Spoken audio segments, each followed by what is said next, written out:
किसी की कृपा मांगनी है तो दूर से नहीं मांगी जाती है, उसके पास निकट जाकर और विनय के शब्दों में प्रार्थना करने के बाद उसके हृदय के भीतर वो संवेदना जगानी पड़ती है। कितने लोग गिरते रास्ते में, आप कभी किसी के प्रति कोई दुख होता है क्या आपको? लेकिन किसी व्यक्ति ने कहा अरे तुम्हारे गांव का आदमी एक्सीडेंट हो गया, तो तुरंत आपको गांव याद आया।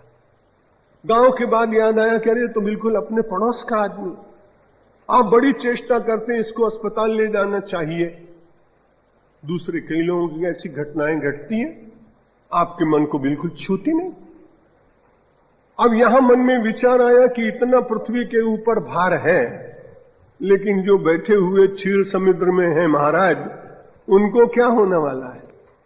वो तो अपने आप में आनंदित है, परमात्मा में तो विक्षोभ होता नहीं। इसलिए उस परमात्मा से प्रार्थना करें कि महाराज आप तो अविकृत हैं, बिल्कुल ठीक बात है, आपके भीतर तो कभी विक्षोभन होता ही नहीं, लेकिन आपकी ही रचना है ये पृथ्वी, इसमें जो नाना प्रकार के अत्याचार हो रहे हैं, इसलिए आपको अपने उस उच्च सिंहासन से उतरना पड़ेगा और अपने समाज का संरक्षण करने के लिए जो विपत्ति आई हुई है, राक्षस भाव संसार में बढ़ गया है, उसको नष्ट करने के लिए आपको अवतार लेना पड़ेगा। इसके लिए मनाने के लिए देवता लोग भारतीय शिष्टाचार पद्धति का पालन करते हुए क्षीर समुद्र के पास जाकर प्रार्थना करते हैं। भक्त्या गदगदया गिराति विमलई आनंद वाष्पैर्व्रतः। और प्रार्थना करते करते समय उनकी वाणी गदगद हो गई, अत्यंत विमल शब्दों के साथ वो प्रार्थना करते हैं। और भगवान का दर्शन करते करते एक बड़ी अच्छी बात है कि जीवन का जो बड़ा लक्ष्य है मेरा और आपका, वो आनंद ही है। इतनी विपत्ति के बीच में भी भगवत दर्शन करते हुए जीवन का मुख्य उनको मिल गया तत्व। विपत्ति तो है, लेकिन जैसे ही भगवत दर्शन हुआ, बड़ा अच्छा शब्द प्रयुक्त करते हैं, आनंद वाष्पैर्व्रता। वो लोग अत्यंत आनंद में आ गए। जब जब परमात्मा का स्मरण किया जाता है तब तब आनंद होता ही है। और इसीलिए चाहे आप आर्त हैं, चाहे आप जिज्ञासु हैं, चाहे आप अर्थार्थी हैं और चाहे आप ज्ञानी, इन चारों भूमिकाओं में बैठने के बाद भी जब भगवान के साथ आपका अत्यंत संबंध होता है, उस समय प्रत्येक व्यक्ति जब जब भगवान के दर्शन और उनके नैकट्य की अनुभूति करता है तो उसमें आनंद का उद्रेक अपने आप ही प्राप्त होता है। आर्त भक्त भी आनंदित हुआ है, अर्थार्थी भी आनंदित हुआ है, जिज्ञासु तो निरंतर आनंद के मार्ग पर ही चल रहा है, और ज्ञानी और आनंद इन दोनों में अंतर होता ही नहीं, वे दोनों एक ही रूप होते हैं।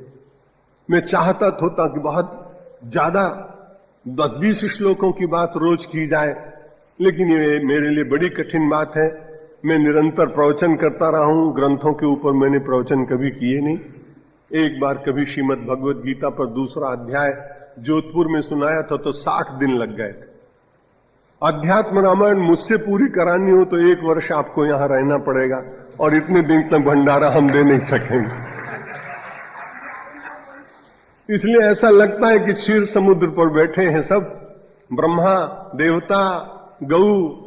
अब उसके बाद हम सोचते हैं कि उनकी प्रार्थना में हम भी अपने प्रार्थना का स्वर मिला दें।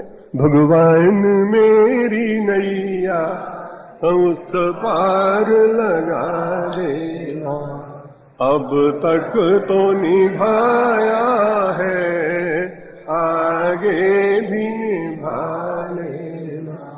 दल बल के साथ माया घेरे जो मुझे आकर, तो देखते न रहना, झट आके बचा लेना। भगवान मेरी नैया उस पार लगा देना। संभव है झंझटों में मैं तुमको भूल जाऊं, पर नाथ कहीं तुम भी मुझको न भुला देना, भगवान मेरी नैया उस पार लगा देना। तुम देव मैं